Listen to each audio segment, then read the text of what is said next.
In the race its rattling chain, the boatwright's hammer chipped across the water, ribbing this hooker.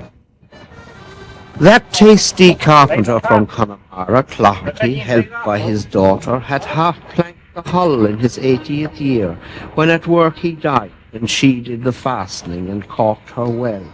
The last boat completed with old Galway lines. Songs of disasters wailed on the quay when the tilted water heaved the whole shore.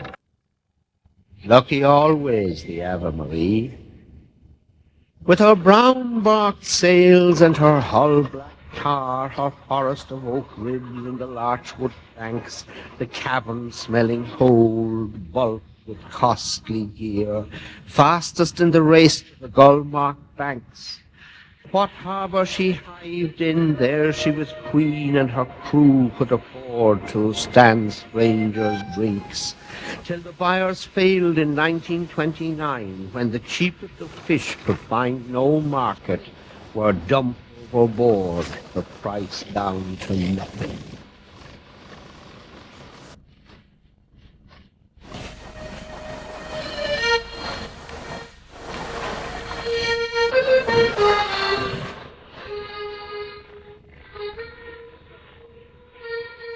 In the late 1960s, Johnny Helian went to the Aran Islands, where he first came across these gaff-rigged boats with their tarred wooden hulls and tan-bark sails. Lo and behold, there I was sitting up on the quay wall and around under the turf.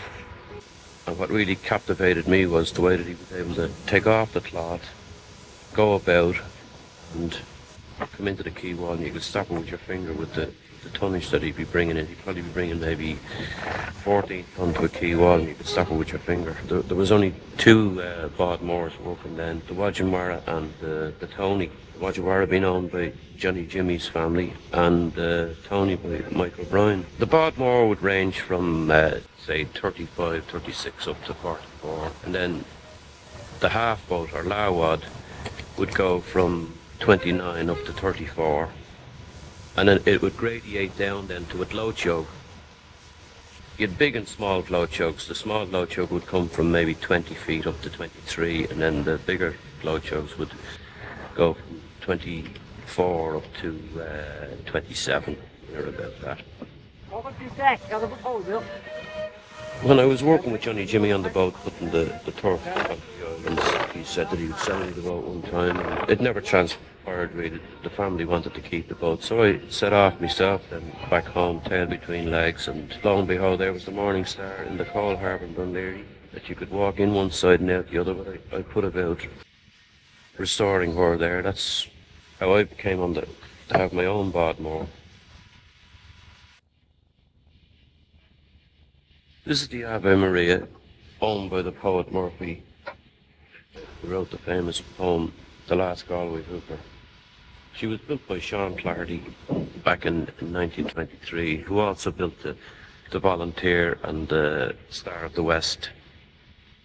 I'm taking a template of one of the top frames, and you'll see now I'll place it down on the floor and put up frame, which will give me that section of the boat, her actual shape there, and I'll record that back on the keel, and I'll have 3 or 4 more sets with that, like the first floor on the keel, the main beam, and then the last floor, and then I'll have the transom stem, and I'll run the battens through that then, and I'll form the shape of the whole boat.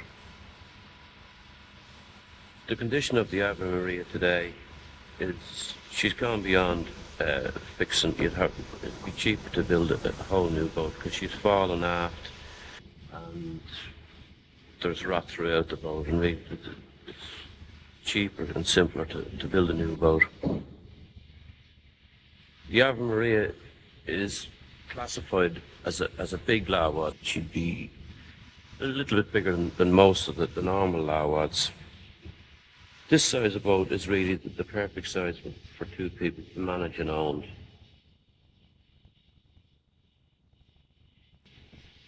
The 2 types of timber that are used in building the hookers is oak and larch.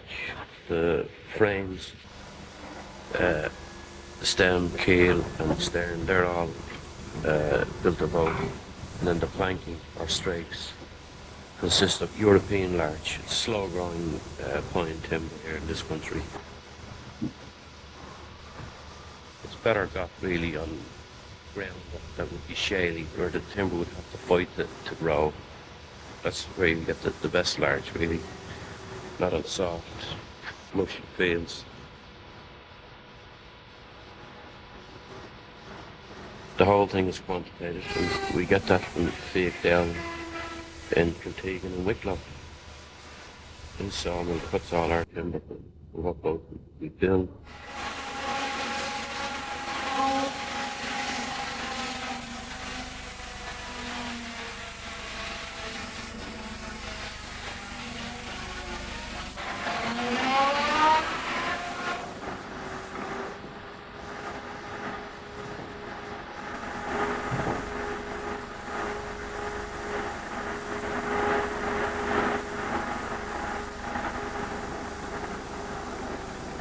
This is a log of oak now ready to be cut into slabs for the frames.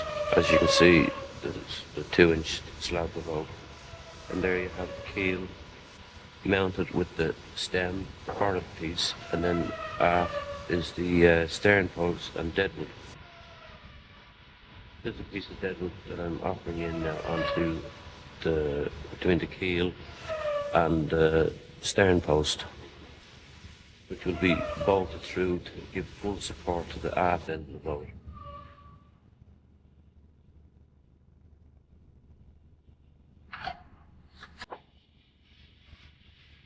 A close, neat joint, and then it's long dumps or bolts.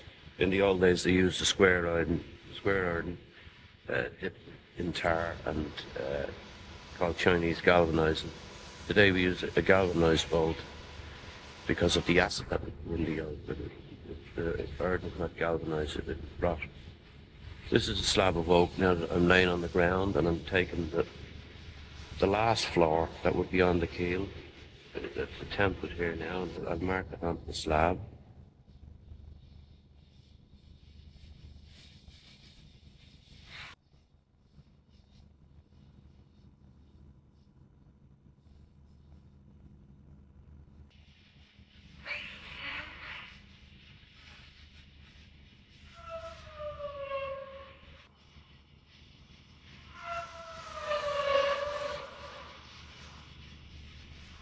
And there would be 14 of these, starting near the bow and then running midships in the boat and then near the aft.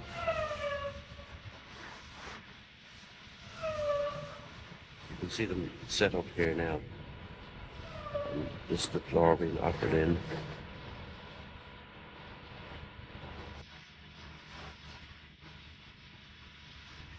A lot of my work is done by eye. Like, I have me templates and sets, but you have to look through the boat that everything is done. There's nothing vastly out of shape. It's all coming into focus, the curvature and the bevel.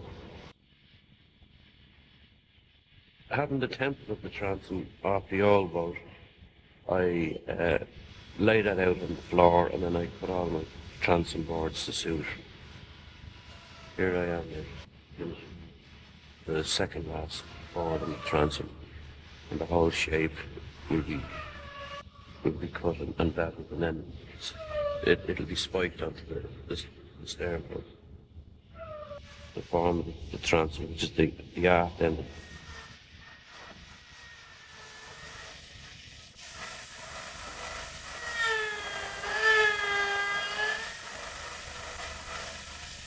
The floor frames are fixed to the keel with, depending on the floor, they're shallow in the middle and they raise up forward and aft.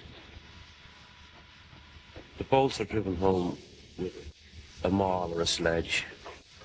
It's a tight fit, so it takes a bit of elbow grease to drive the bolts down through the floor and through the keel, which are then countersunk below. Everything is tight and toned. The next frame that goes on after the floors is the mid frame, or is known as the footed frame, which is the template would be made then to run up along the lats, which are forming the shape of the boat. It has to hit all those lats perfectly because that's the shape that you're working to. Then you'd have the top frame, which continues on up with the tumble home and runs according to the lats again. It's cramped and bolted and nailed, one bolt through it, and then the champers on the frames are nailed as well.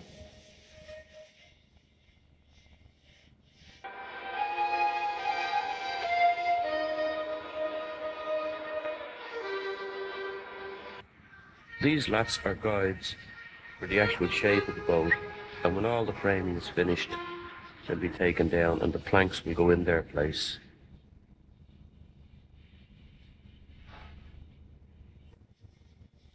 There are three main frames on the boat. The forward frame, then you'd have the mid frame, which would form the beam of the boat. That'd be your widest point. And the aft frame, which would be the last one on the keel, form the shape of the boat. And that's where the lats or guides are run through these three frames, fixed onto the stem and onto the transom. And then the rest of the other frames are built in place then after that. The joining of the stem and the stern post is done with a half check into the keel and into the stem, and then it's bolted.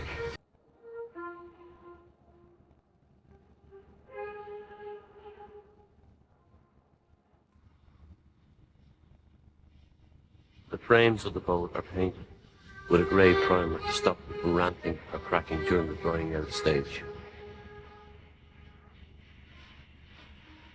After the completion of all the floor frames, we turn towards the big mullard frames, which stitch the whole transom together. She'd be a very important frame because she takes enormous pressure from the main sheet when sailing in heavy winds. The mullard frame takes a fair bit of fitting because there's bevels, big bevels all over, and as you can see that she's pointed right down. She runs to the depths of the transom aft to take the planking. This frame also takes the planks as they come back to meet the transom.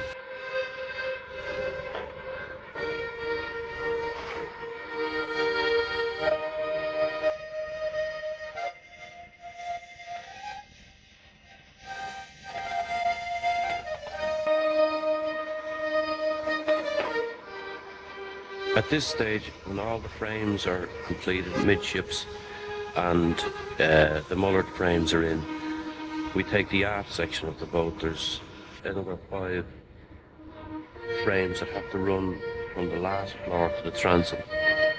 These are a tricky frame too. They not alone are chamfered onto the deadwood, but they also run back towards the transom. They have to fall into line. Being at the lower end you have 6 foot, and at the top end you have 13 foot to work into, so they have to fall back towards the transom, so they're extending all the time.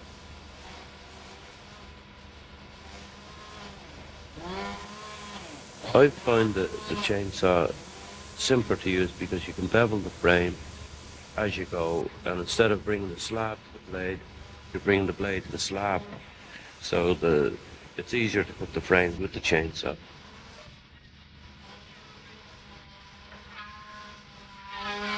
Putting the frame now with the chainsaw angled is forming the bevel, which is the actual shape of the boat as she tapers in aft.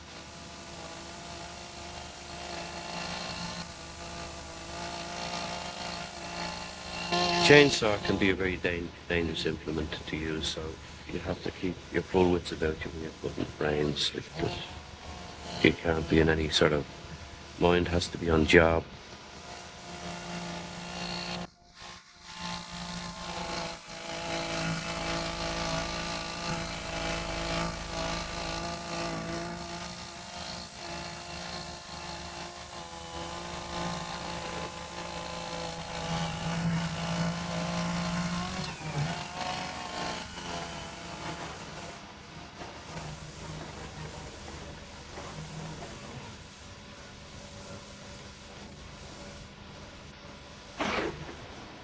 She is brought over then to be cleaned up in the thicknesser so that she's ready for painting. There's nothing to be done.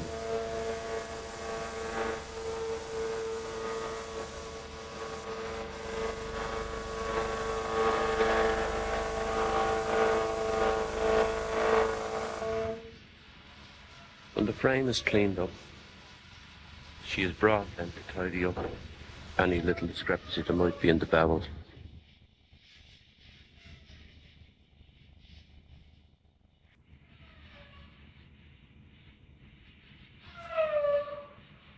The ends of the frames are chamfered to give a nice appearance in the boat, that you're not just looking at square ends on the frames.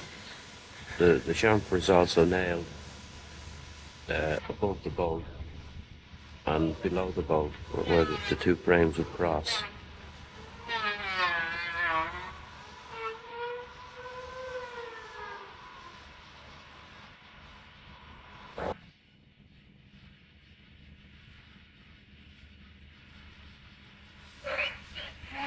Today I use the grinder instead of the adze for the inner curves.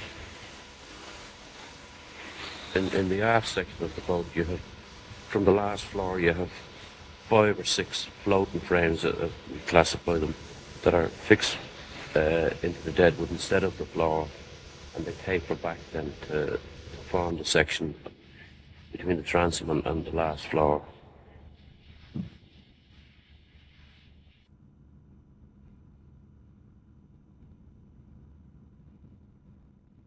The spoke shave is then brought into action to give a finer finish to the inside bevel on the frame. Having completed the aft section of the boat, I then move to the forward end, which is equally very awkward because the whole boat has to be flared out in this section, and you're guided here by your lats again to keep the appropriate shape. The top frame here now is cramped together, and then she'll be bolted, and then check that she's running in line, that she's out of the guides. The top frame then is cramped to the buttocks, and making sure all the time that using the eye that she's kept within her shape, that she's not in too much or out too much. She has to be kept in line. And then when everything is happy there, using the eye, she is bored right through and bolted. And on the chamfered end, or beveled end, she's nailed. We go on to the next frame then, moving forward.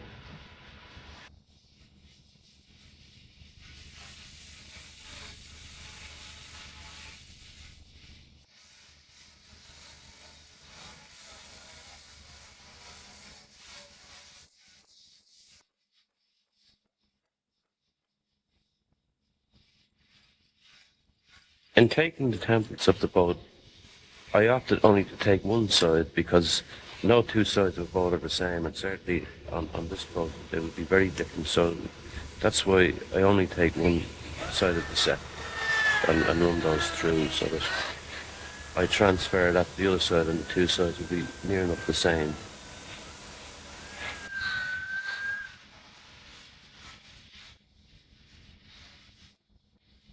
Frame is nailed at the above and below chamfer to keep her in situ from moving or twisting before the boat is planked.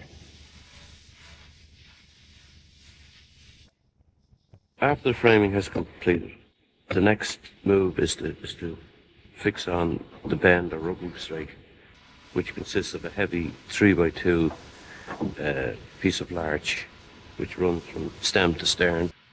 And underneath it goes our first plank, which has to be shaped, beveled, and gently eased home with the cramps, not to force the timber too quick, too fast.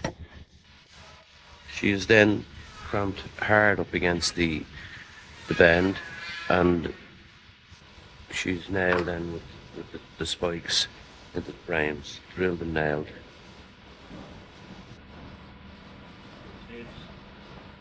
Change it off. Planking the boat is basically a two-man job because of the length of timber that you're dealing with. And for bending the plank around the frames, after she would have been marked to suit the curvature, she has to be gently eased in, and using the eye then that she's hitting all the frames perfectly, and she is then finally worked back with the cramps and nails. When the plank is finally fixed home with the cramps, she is then drilled just partly through the larch and into the oak, and the wedge-shaped nail then is driven on in to hold the plank in situ.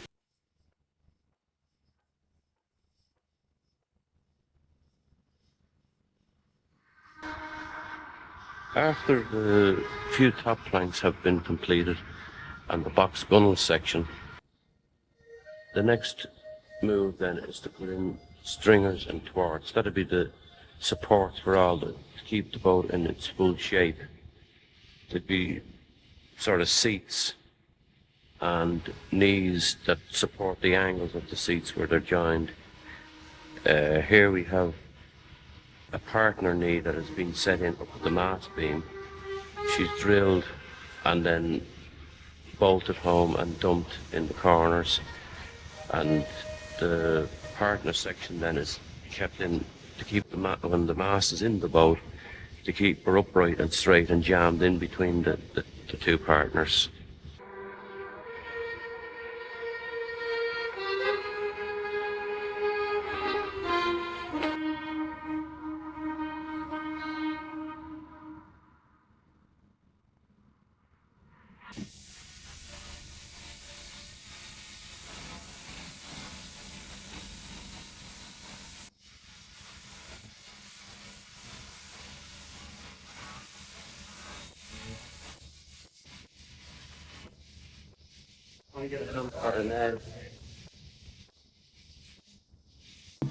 Here is forming the rebate for the first plank to go on the keel, is called the garboard plank.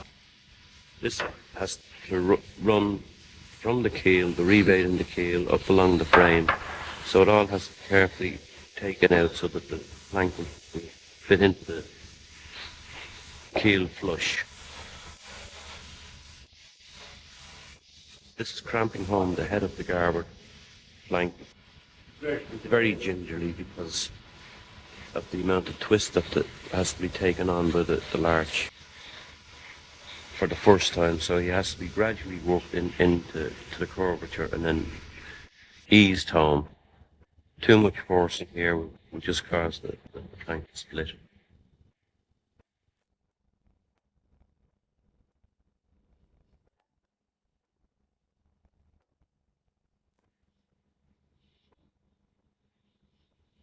Here I'm checking for to make sure that she's right down in the rebate so that when she's caulked she'll be sealed and dried. Same with the aft section of the boat. She has to be gradually eased down and bent in onto the deadwood because of the curvature that the plank has to take up from day one. From being a straight piece of timber, he has to be made to twist home and twist down and in at the same time onto the rebate as well. Most of the cramps used here are G cramps, and we come up with the idea then of using the old flooring cramp to push them down.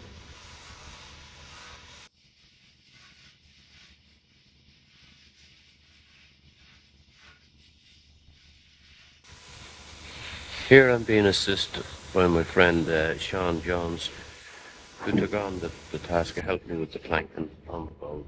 Being a two-man job. Carefully drilling the frame because of the bevel going back.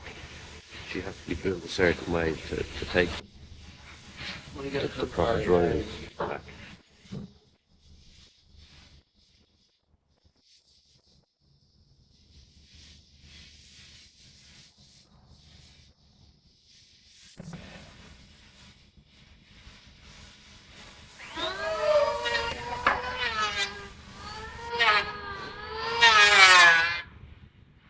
As Central Stores belonging to the ESB was closing, we were very fortunate that they allowed us into their premises to build the boat, as we were undercover all the time and in and out of the elements. These are the pellets cut by a wood plug bit, which is they're hardwood Iroko pellets that go over the nails or screws that are used on the deck. They're glued into the holes where the nails were, and then they're all consequently sanded down. The Soudaplex being the sealant between the seams and the deck is sanded back down again after being primed and spread into the seams.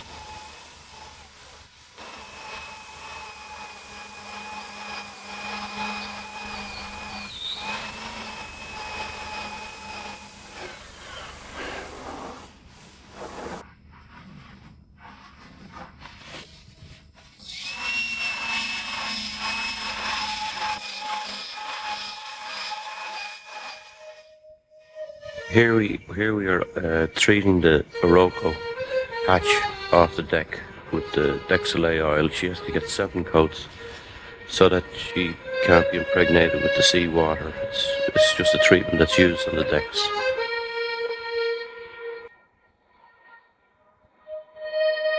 The hookers and the lawads were quarter-decked, which meant that they were decked back to the mast partners, and there was a hatch on the starboard side, which being the right side in nautical terms. The deck is constructed of an inch Iroko teak laid on a half-inch marine ply, which is joined between that with a felt fix, which is a black bituminous waterproof substance that forms a barrier between the decking and the ply, which is then, the seams are primed and Soudaflexed and sanded off then to give a nice black seam between the rich brown Iroko, and the aft seat is also finished off to match the decking as you'd look at the boat.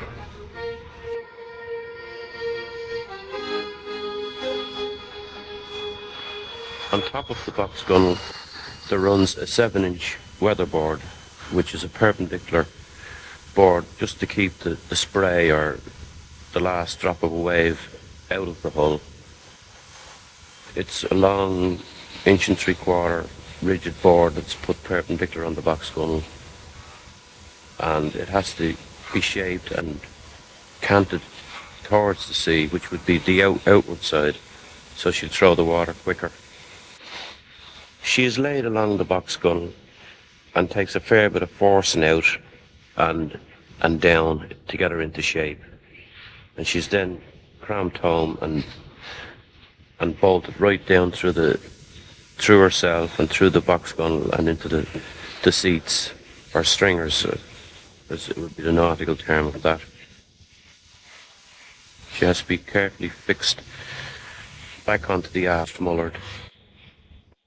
The old rule of thumb of judging the length of the weatherboard, it would start just at the aft end of the bowsprit shock, which is planted on the deck, and it would run back and chamfer halfway up the aft mullard.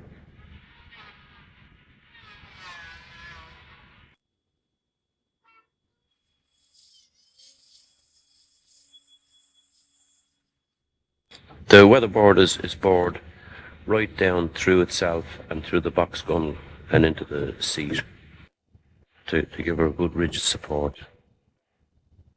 Having completed all the top work, the large planks lying there curing, we reverted back to completing the planking at this stage.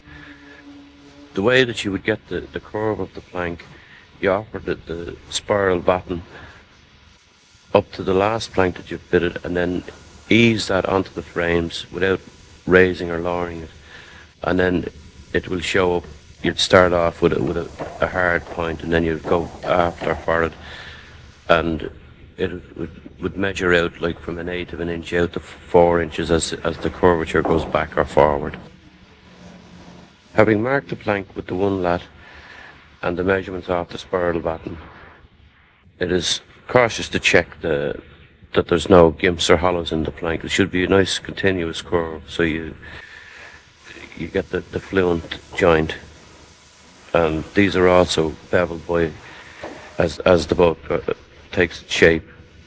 In the bow, there would be very little bevel, and midships, with the curve of the frame, it has to be inside bevel there because it'd be open on the outside, and as you go back to an inner curve, she's beveled on the inside to close the outside of the plank. So all these little incidentals have to be checked.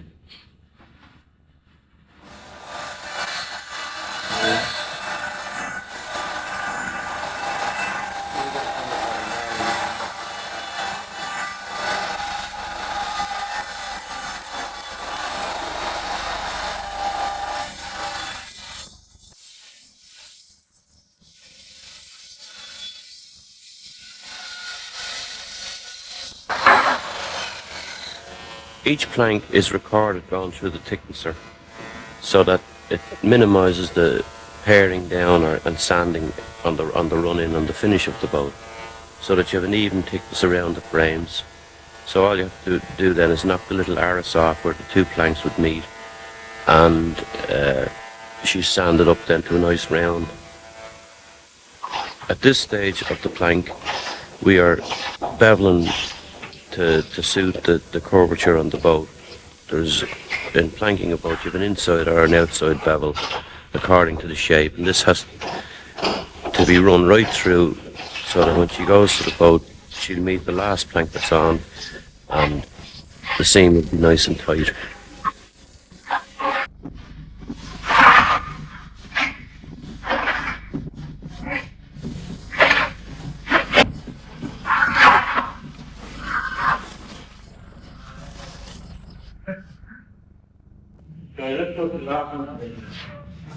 Road there, I thought.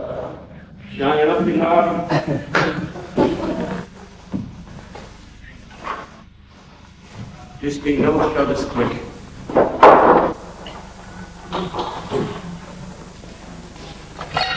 Before the plank is ready for offering in, any little discrepancy has to be taken down on the frames.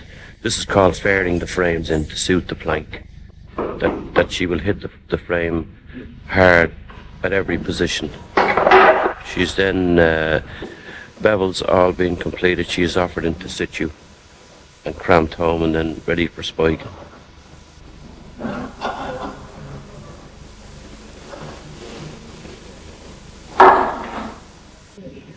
In cramping the plank home, once she is ready, you take it in handy stages, like let the plank gradually ease into her place, because she's a straight piece of timber and she's got to take up all these new curves, so you can't really force her too quick or too fast.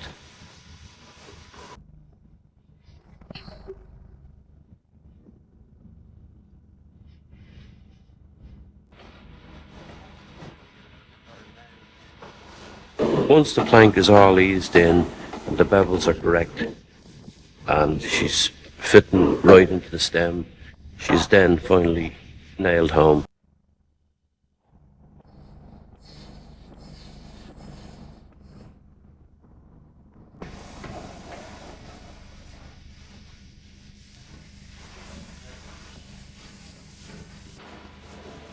Like, framing the boat is a slow end of the job, but the planking, you get some great satisfaction after the day's work to see another plank or two into her, because all the time you're closing the boat home and she's beginning to show her shape for a real form. Looking at frames, you can't sight different curves, but when the planking is finally closed home, you see the shape of the boat. When the boat was completed on one side, she was then caulked by Johnny Jimmy from Carrow and Connemara, County Galway. Some boats are caulked with oakum, but this particular boat has been caulked with cotton. The old racing yachts and non-work boats were all caulked with cotton. It was the finer art of things.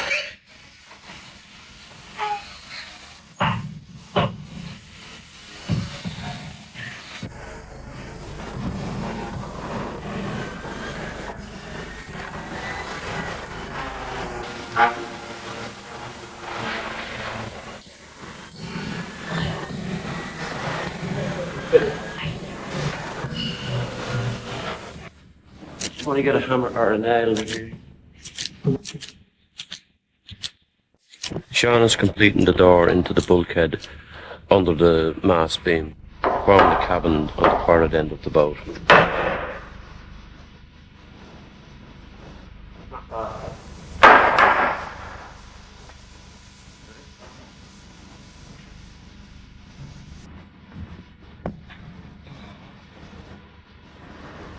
In the aft end of the boat, then, we form a cockpit floor with two eyelets which will hold the main sheet floor blocks.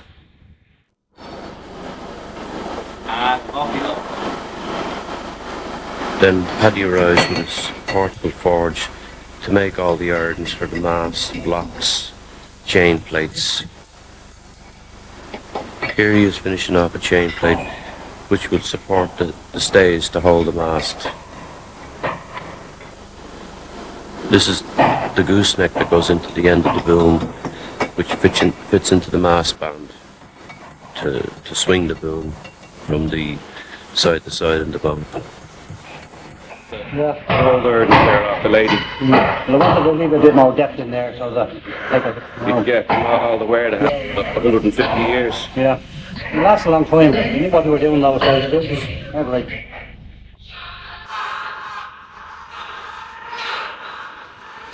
The mast is a 35-foot Douglas fir tree slabbed in the mill by Vic Dowling, and then she tapers from 13 inches at the bottom section up to, say, 7 at the top section.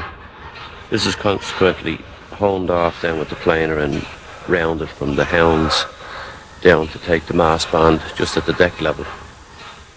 The top section then is rounded in to take all the mast irons, which will carry the rig and blocks.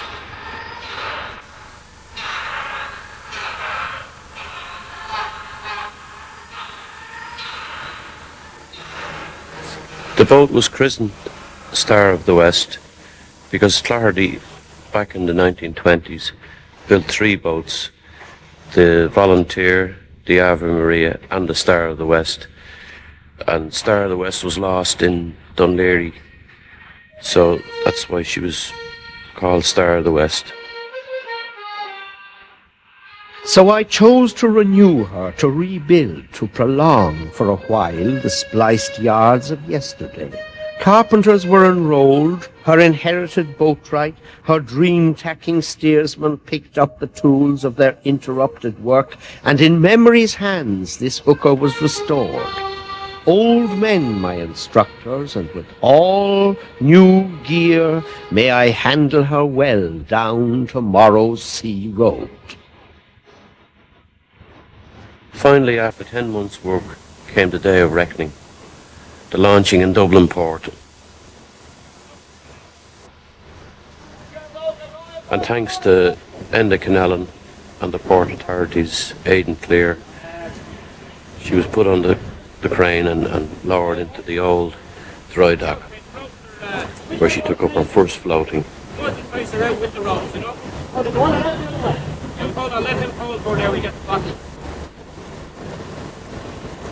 Baptize this boat Star of the West.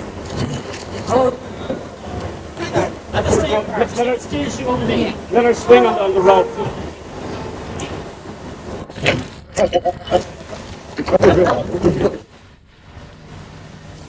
She was launched beside the Nave Martine, which was built by Joe Murphy for the late Porrick McLaughlin, and it was nice to see the 2 boats side by side there together.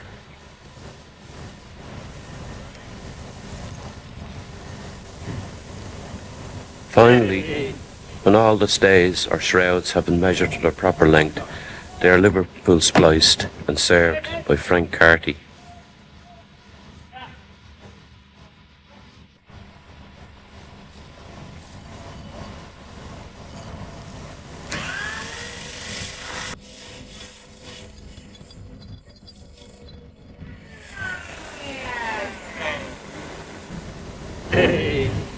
Frank is fitting the teardrop eye into the stay.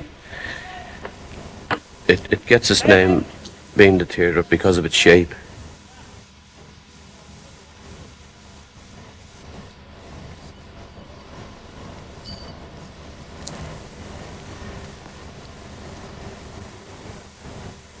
When everything is completed on the mast, its rig, stays and halyards, she's then lifted into the step at the foot of the boat, which is called the mast step or cap throw. And the square part then will fit in between the partners.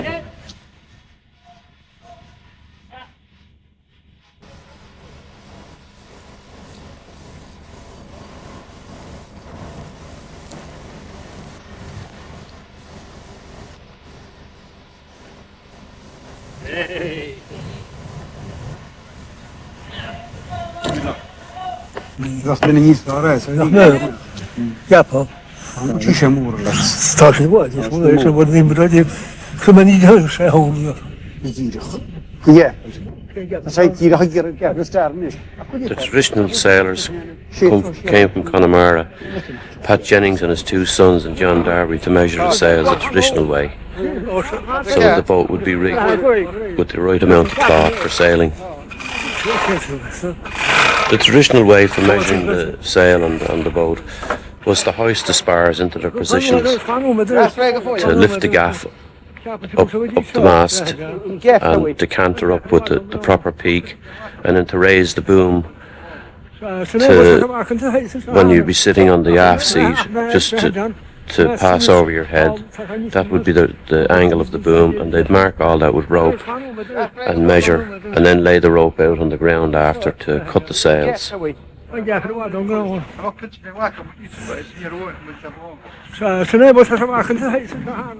Having taken all the measurements for the sail off the boat, they are then brought to a hall and laid out on the floor, where they will lay the cloth through all the marks and cut the cloth, which will be sewn up by the sailmaker Harry Sterling.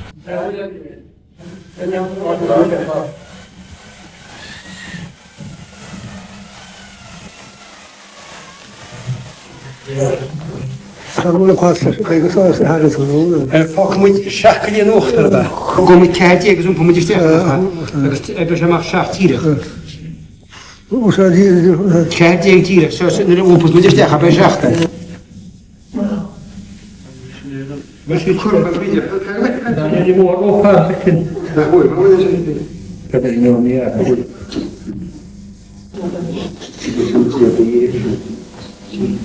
Als je aan poesteert, moet je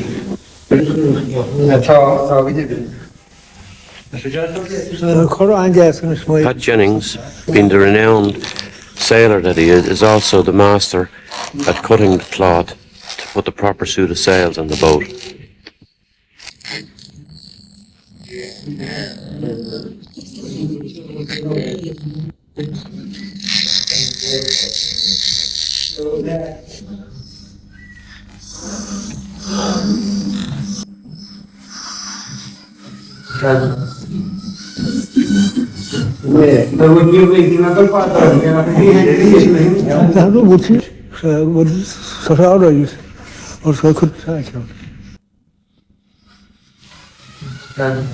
Dana an bád seo, agus gach duine a bheits ag seolínse. Thráide agus cynne fi a chumiscí námsir buna agus a námsir má, agus tá slánaí go chala siochanna. Sinar ní chugad sé síst ar díarna améin.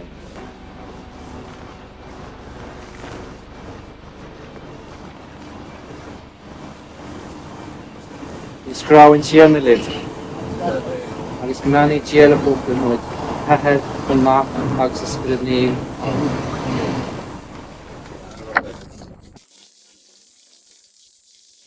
Finally, the Star of the West arrived home to Sruhan and Carrow to meet up with our fellow craft, the Lawads and then the Bodmores, the American, the Tony and the Wajimwara and the McDara.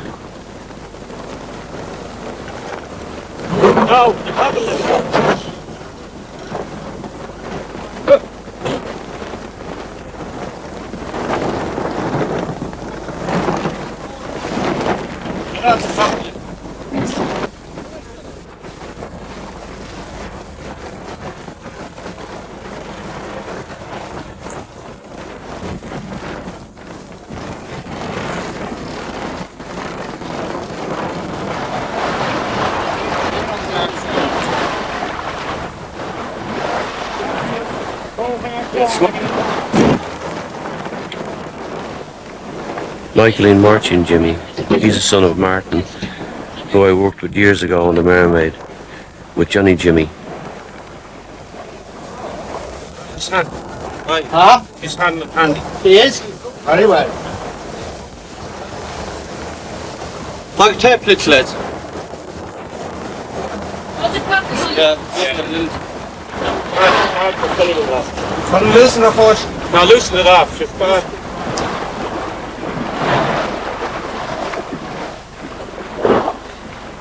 Assisting on the deck is my brother Paul, who usually sails with me on the Morning Star.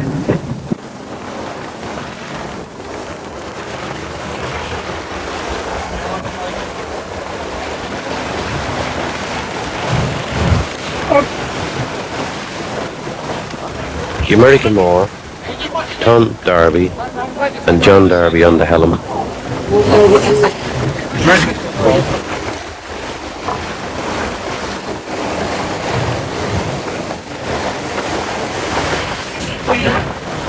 The Swan, Michaeline Johnny and John Featrine on the helm.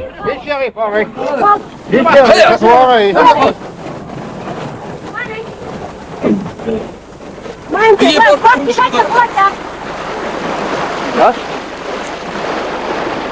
Oh yeah, you'd never get out. You'd never even get out here.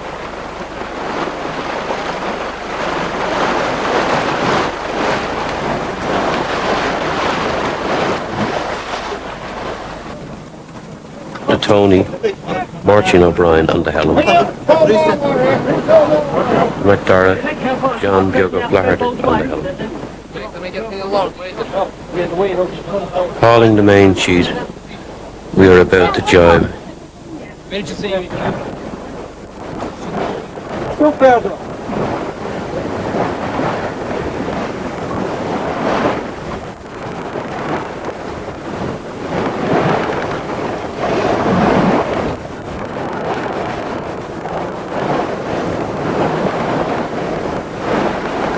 Johnny Jimmy goosing the foresail.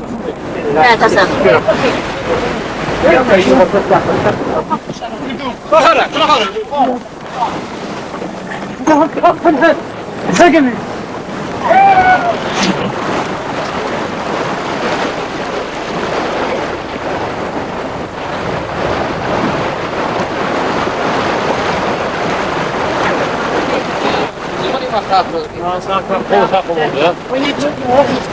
This was our boat. Because... What?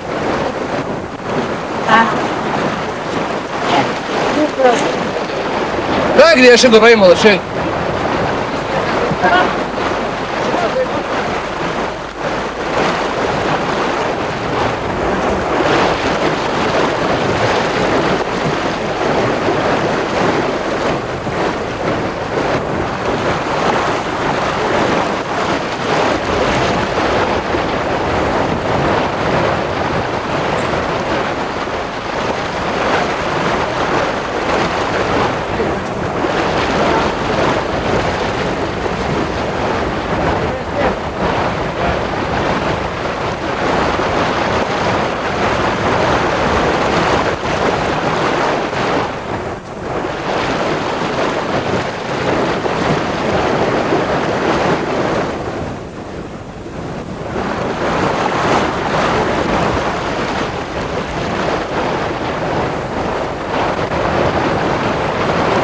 Andres wasn't born, but you never taken me.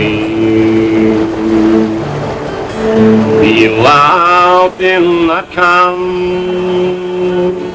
or in the sea.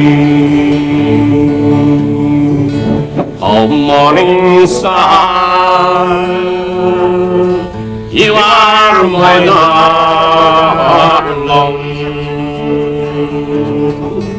You are my fancy,